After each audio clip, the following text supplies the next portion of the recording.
Assalamualaikum warahmatullahi wabarakatuh. Selamat pagi. Perkenalkan, saya Rofiki STPMM, Kepala Dinas Perkebunan Kabupaten Waikanan, Provinsi Lampung. Hari ini kita akan bersiap-siap melaksanakan kick-off tanam perdana dalam rangka penambahan areal tanam untuk padi gogo yang merupakan program dari Kementerian Pertanian melalui Direktorat Jenderal Perkebunan. Kebetulan jadi kita di sini di Waikanan kemarin hasil CPCL kita, alhamdulillah kita sudah mendapatkan sekitar 835 hektar dari keseluruhan target yang disediakan oleh target yang dikeluarkan melalui Kepmentan 194 2024 kemarin itu kita 662, tapi alhamdulillah saya bisa mendapatkan CPCL itu sekitar 835 hektar itu. Dan saya pikir ini program yang luar biasa. Kenapa saya bilang luar biasa? Karena selama ini padi gogo banyak kurang diminati.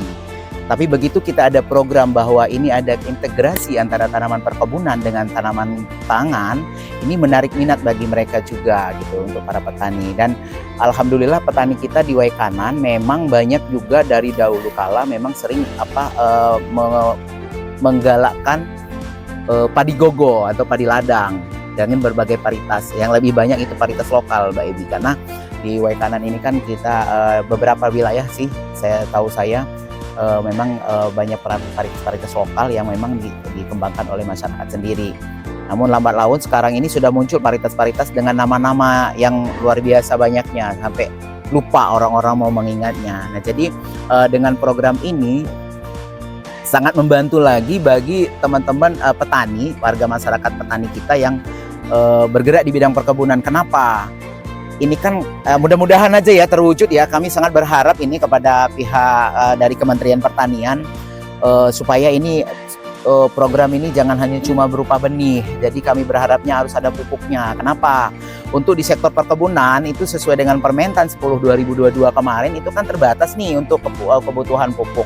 Untuk pupuk terutama untuk pupuk yang subsidi. Jadi dengan adanya program ini berharap petani ini pupuk yang untuk kita manfaatkan difasilitasi oleh Kementan itu untuk tanaman pangan, sehingga nanti bisa membantu yang pupuk yang di tanaman perkebunannya yang tidak dapat pupuk subsidi. Jadi kami berharap sekali ini harus ada pupuknya ini. Kalau nggak ada pupuk ya lihat aja lahan kita, mungkin lahan yang sudah lama tidak dipupuk atau sudah terlalu sering dipupuk pun itu kan akan mengurangi humusnya tanah. Jadi kalau kita beri pupuk mungkin nanti akan membantu pertumbuhan dan perkembangan si padi gogo itu.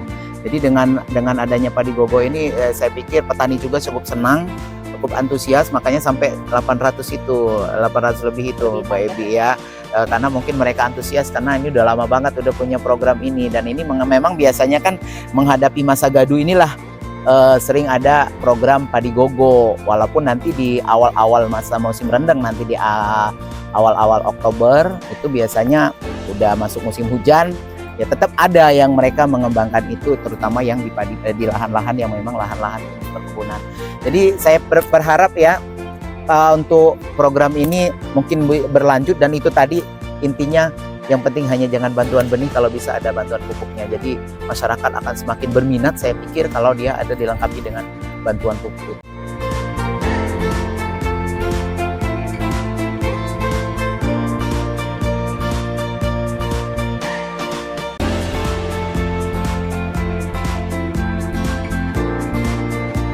Assalamualaikum warahmatullahi wabarakatuh.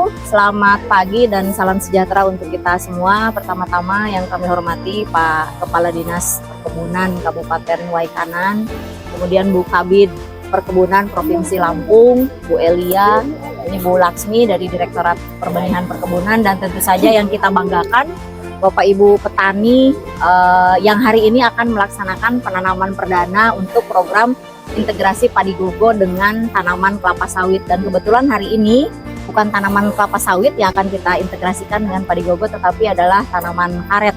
Jadi apapun itu yang penting judulnya integrasi dengan tanaman perkebunan.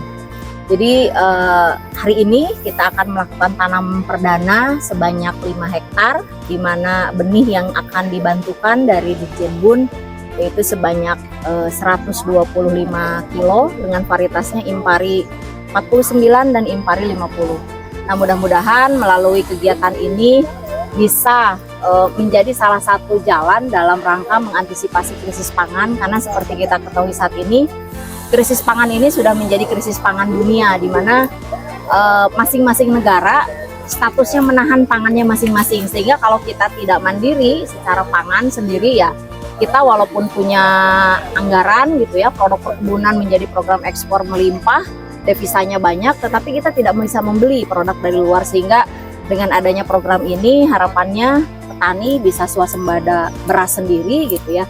Nanti swasembada dimulai dari rumah tangga, swasembada tingkat kabupaten, tingkat provinsi, selanjutnya menjadi swasembada beras tingkat nasional. Jadi mudah-mudahan bantuan yang kami berikan untuk tahap awal hari ini bisa dilaksanakan dengan baik, dan tentu saja laporannya bisa sampai tanam gitu, tidak hanya seremonial saat ini saja. Dan kami sekali lagi berterima kasih kepada Pak Kadis yang sudah luar biasa menyiapkan CPCL-nya, yang tadinya targetnya hanya sekitar 600-an, sekarang terlapor kepada kami sudah 800 lebih. Terima kasih Pak Kadis.